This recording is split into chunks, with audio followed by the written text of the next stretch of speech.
Algunos dicen que es una patología del lenguaje que tradicionalmente ha sido descrita como auditiva.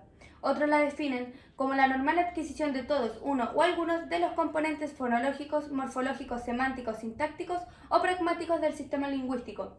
Los individuos con este trastorno suelen tener problemas de procesamiento del lenguaje o de la abstracción de la información. Muy buenas tardes, mi nombre es Nayaret Caro y junto con mis compañeras Joaquina Barriente y Krishna Mancilla de la carrera Pedagogía en Educación Diferencial, expondremos sobre los trastornos del lenguaje o mayormente conocidos como TEL.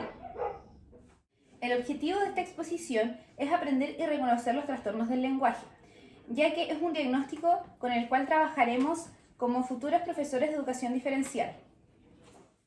En esta exposición se presentarán los siguientes temas. ¿Qué es el lenguaje? Trastornos del lenguaje, niño que tarda en hablar, niño que deja de hablar, niño que habla mal, la identificación temprana, cómo afecta un trastorno del lenguaje en la autoestima de los estudiantes y por qué es importante que como profesores sepamos de cada diagnóstico que pueden tener nuestros estudiantes. Primero que todo, debemos saber qué es el lenguaje. Según Rochlecors et al., citado en Moreno Flavio 2013, es el resultado de una actividad nerviosa compleja que permite la comunicación interindividual de estados psíquicos a través de la materialización de signos multimodales de acuerdo con una convención propia de una comunidad.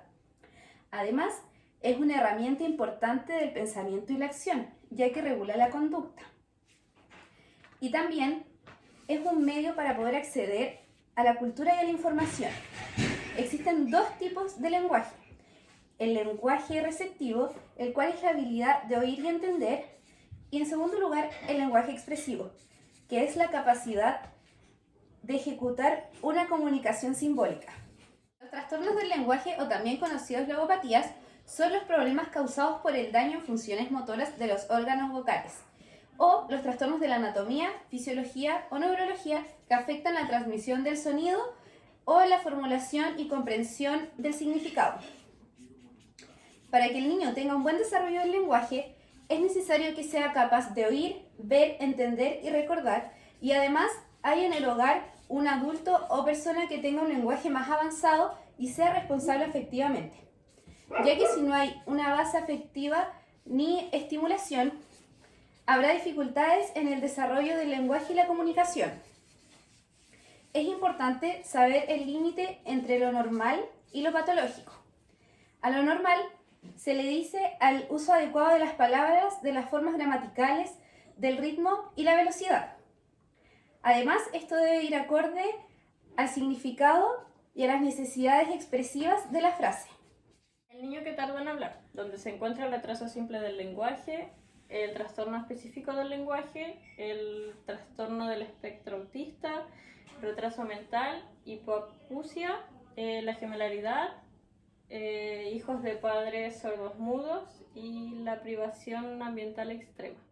El niño que deja de hablar, donde se encuentra la afasia, el mutismo selectivo, la regresión autista, el síndrome de Rett, el trastorno de desarrollo intelectual y las enfermedades degenerativas.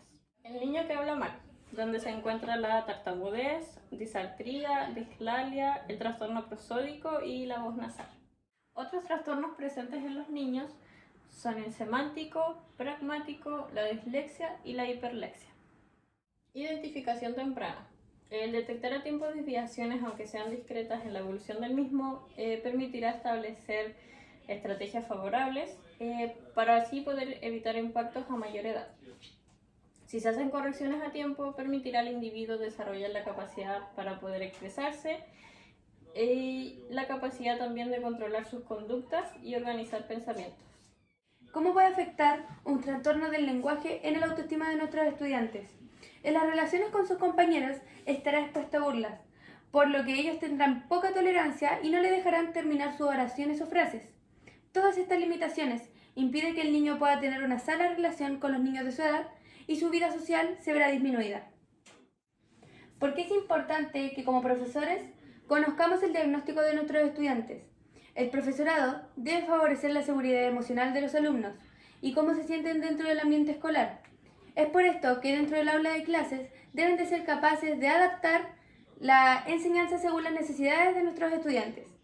Bueno, en esta exposición pudimos conocer más sobre los trastornos y sus características y cómo podemos desclasificarlos según el tipo de dificultad que presente el niño. Además, cómo este diagnóstico afecta emocionalmente a nuestros estudiantes.